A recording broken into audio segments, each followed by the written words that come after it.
வணக்கம் ஃப்ரெண்ட்ஸ். இன்றைக்கி நம்ம பத்தூஸ் கிச்சனில் என்ன ரெசிபி பார்க்க போகிறோம்னா வெஜிடபிள் மேக்ரோனி. இது சிம்பிளாக வீட்டில் இருக்கிற இன்க்ரீடியன்ட்ஸ் வச்சு எப்படி பண்ணுறதுன்ட்டு பார்க்கலாம்.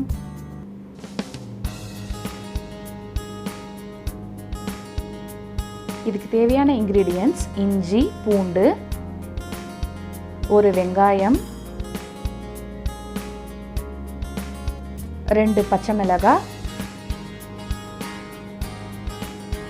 2 தக்காளி, 1 கப் கேப்சிகம், 1 கப் முட்டைக்கோஸ், 1 cup carrot, 1 cup beans, sweet corn, macaroni.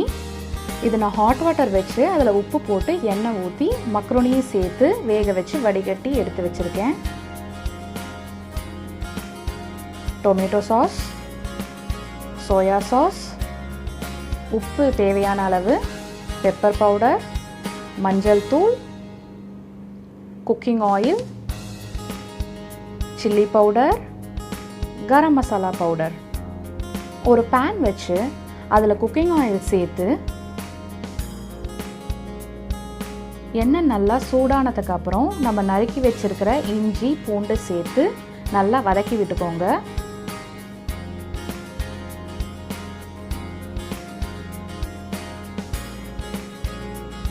இஞ்சி பூண்டு நல்லா வதங்கினதுக்கு அப்புறம் நம்ம நறுக்கி வச்சிருக்கிற வெங்காயத்தையும் சேர்த்து கூடவே நம்ம நறுக்கி வச்சிருக்கிற பச்சை மிளகாயும் சேர்த்துக்கலாம்.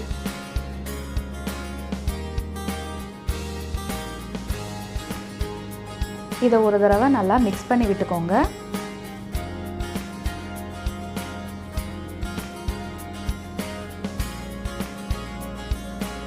வெங்காயம் நல்லா வதங்கினதுக்கு அப்புறம் நம்ம நறுக்கி வச்சிருக்கிற பீன்ஸ், கேரட், முட்டைக்கோஸ், கேப்சிகம் அதாவது குடைமிளகாய், இது எல்லாத்தையும் சேர்த்து ஒரு தடவை நல்லா கலந்து விட்டுறலாம்.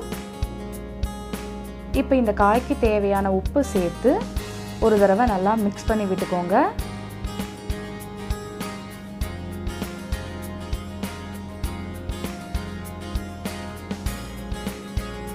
இந்த ஸ்டேஜில் நம்ம நறுக்கி வச்சிருக்கிற தக்காளியை சேர்த்து ஒரு தடவை நல்லா கலரி விட்டுருங்க.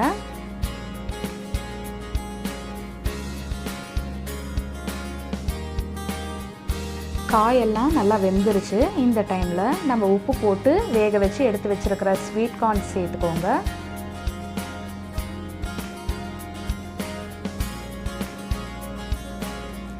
இது எல்லாத்தையும் ஒரு தடவை நல்லா மிக்ஸ் பண்ணிக்கோங்க. இப்போது நம்ம மஞ்சள் தூள் சேர்த்துக்கலாம்.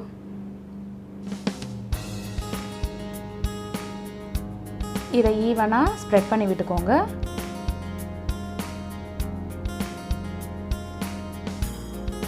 இப்போது மிளகாய்த்தூள், அப்புறம் நம்ம எடுத்து வச்சிருக்கிற கரம் மசாலா தூள், இது ரெண்டத்தையும் சேர்த்து நல்லா மிக்ஸ் பண்ணி விட்டுறலாம்.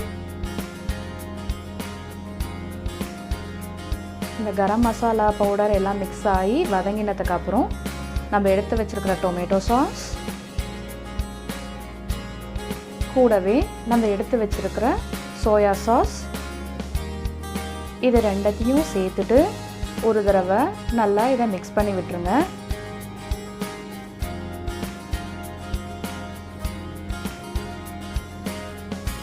உங்கள் வீட்டில் டொமேட்டோ சாஸ், சோயா சாஸ் இல்லாட்டியும் பரவாயில்ல, சாஸ் சேர்க்காம கூட இந்த டிஷ் செய்யலாம்.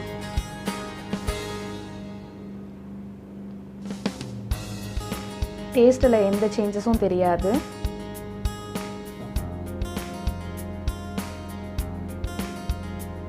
இந்த மசாலாலாம் நல்லா வறுபட்டதுக்கு அப்புறம் நம்ம வேக வச்சு எடுத்து வச்சிருக்கிற மக்ரோனியை சேர்த்துக்கலாம்.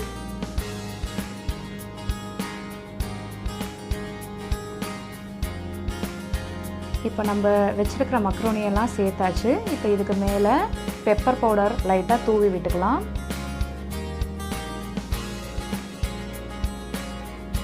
இது எல்லாத்தையும் சேர்த்து நல்லா மிக்ஸ் பண்ணி விட்டுக்கோங்க. மிக்ஸ் பண்ணதுக்கப்புறம் ஒரு 5 to 7 minutes இது அப்படியே அடுப்புலேயே இருக்கட்டும். இப்போது 7 minutes ஆகிடுச்சு. இப்போ நம்ம இதை சர்வ் பண்ணிடலாம். இந்த டிஷ் ரொம்ப ஸ்பைஸியாக யம்மியாக இருக்கும். கூடவே இதில் நம்ம நிறைய வெஜிடபிள்ஸ் ஆட் பண்ணியிருக்கிறதுனால அந்த காய்கறியோட சத்தும் நம்மளுக்கு வந்து சேரும். இந்த ரெசிபியை நீங்களும் உங்கள் வீட்டில் ட்ரை பண்ணி பாருங்கள்.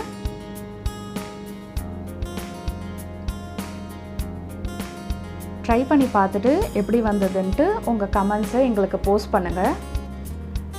இந்த வீடியோ உங்களுக்கு பிடிச்சிருந்ததுன்னா லைக் பண்ணுங்கள். மறக்காமல் D3 Colors சேனலுக்கு சப்ஸ்கிரைப் பண்ணுங்கள்.